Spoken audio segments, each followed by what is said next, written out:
Okay, look, Guy, I've listened to all of your videos, I've watched all of your videos, and I'm telling this whole adventure thing and working out how to tell an adventure and a story and a campaign, and it's all very good and well, but I still don't know how to tell a good story. I don't know how to create a good adventure in terms of all of the steps that we need to go through. There's acts, and I'm not a script writer, I'm a game master, and I want to write a good adventure. How do I do it? Well, this is how you do it.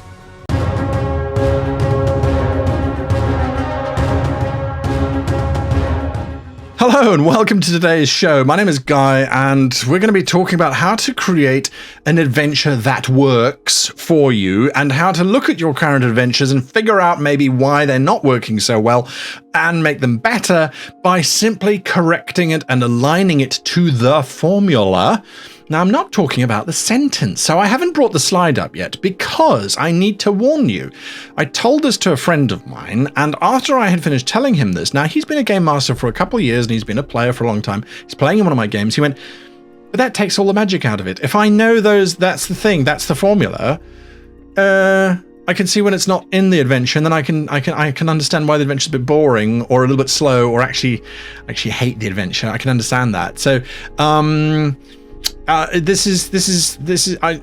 scared now because isn't everything just going to become the same? The answer is absolutely and emphatically no. How to be a great GM is all about disguising the formula in your own words and realizing you don't actually have to do it. That's the secret. That's the secret. Don't tell anyone. That's the secret. Anyway, so if you don't want to know the formula, go watch another video. Any other video. Choose another video. Your choice. This is it. So here we go. There it is, the 5 steps. The ultimate 5 steps to telling a good story. Perhaps. So this is the formula as far as I'm concerned. It's a formula I've been using for a very long time. It's a formula that I didn't have words for necessarily until I started really thinking about it and putting this video together in terms of what are the basic fundamentals. This is them. So, arrive at plot. Now, if you forget script writing terms, forget all of that, forget the sentence for now, we're going to come back to it. This is it. So arrive at plot. The PCs are introduced to the plot. Step 1. Journey to the plot. The PCs go on a journey to the plot. They discover that that is not the actual plot. Oh, red herring, ha-ha, ta-da! There is something more sinister afoot, and they now have to stop that.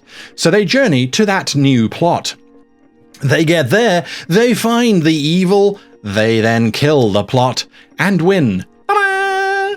There we go. That's it. That's the formula.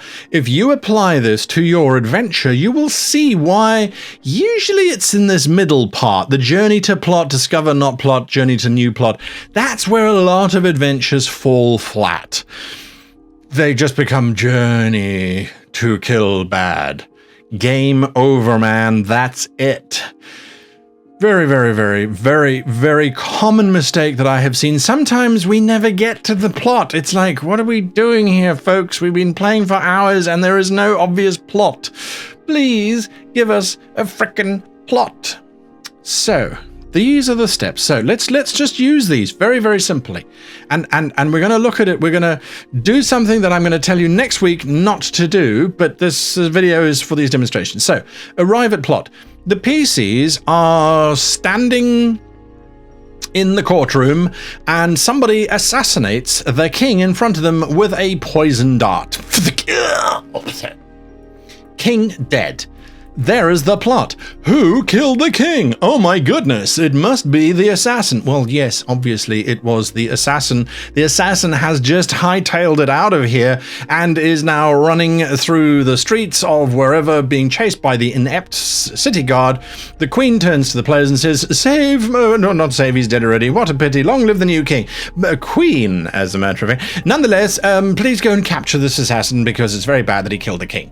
There we go. The party now follows the assassin. They're on the journey to try and capture this assassin. They corner the assassin, they beat the assassin to within an inch of his life, and then one of the players has a brilliant idea of actually not killing the only one who could tell them who hired him, and so they then torture him, all that wonderful screaming and torture scene, and they discover, oh dear, guess what? He was hired by some strange kind of troll-like creature. No, not a troll-like creature. Why would a troll hire an assassin? Let's think of a better example than that. Come on. So he was hired by a child.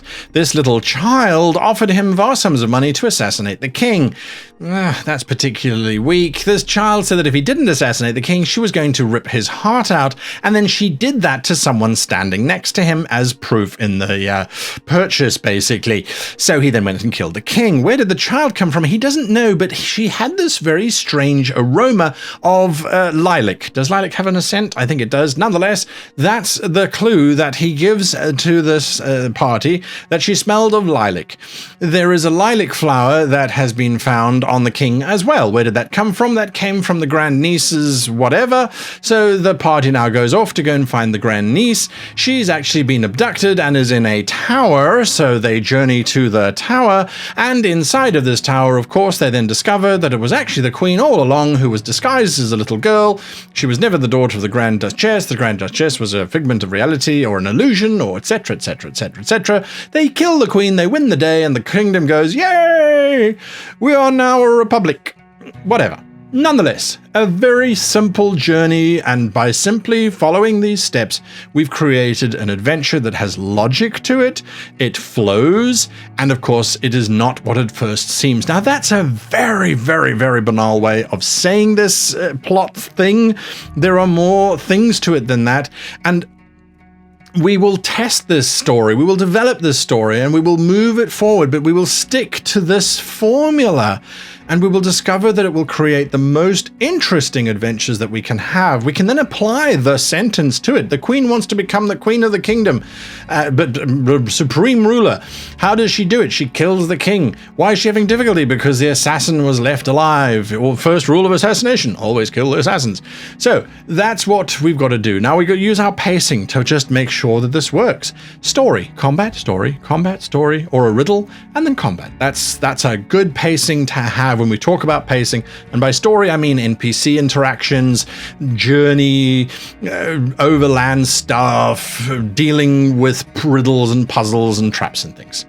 The PCs are going to be making the story, not you. You are responsible for, what did we talk about last time? Consequences and triggers. Consequences and triggers. The triggering is the assassin killing the king in front of the PCs whilst they're there. The event is that he is now running away, and that was triggered by him leaving the castle. The PCs are going to make up the story that goes along around it. When they interrogate him, there's going to be all sorts of other wonderful, wonderful, wonderful things. And by using the pacing, we're going to make sure that these steps each have story and a combat, a story and a combat. Now, that combat also doesn't have to be arms, sword fighting kind of combat. It could also be social combat, where people are talking and trying to manipulate. Oh, I did see an assassin go past here, but my memory's a little bit vague. Give me some coin and perhaps I might remember. That is still a combat where the PCs have to use their skills, their abilities to overcome an obstacle. That's a combat. When they're using the little grey cells, that is story. And if we remember that, and if we build that in, we go, okay, we need 5 of those and we need 5 of those. Great, the formula starts to make our lives so much easier when it comes to telling these things. And if you understand these 5 points, you can then expand them out. So, okay, arrival at the plot. We don't just need one scene. Let's do a few scenes, but we need our pacing. We need our pacing to be there, because otherwise, if it's just story. Sorry, I fell asleep there because I wasn't doing anything. I was just being storied. We need triggers. Your job is triggering and events, not story. So get the event, trigger it, make it happen, then let the PCs worry about the story. Simpler, by the way, is always better. Now we think, oh, we want to have a complicated plot. We want this to be a genius level. This has got to be absolutely brilliant. The plot of Lord of the Rings was that they had to take a ring to a mountain and throw it into the mountain. Full of lava. That was it. There we go. Brilliant. totally complicated. No, not in the slightest. It was the simplest possible story that there could possibly ever be. You create the plot. Simpler is always better. And that is me for today. And I hope that you can use this tonight when you look at your adventure and you go, I don't have 3 things in my entire... I've just got arrival and journey. I ain't got no actual plot, or my plot is actually done and I actually should have had a twist. Oh no!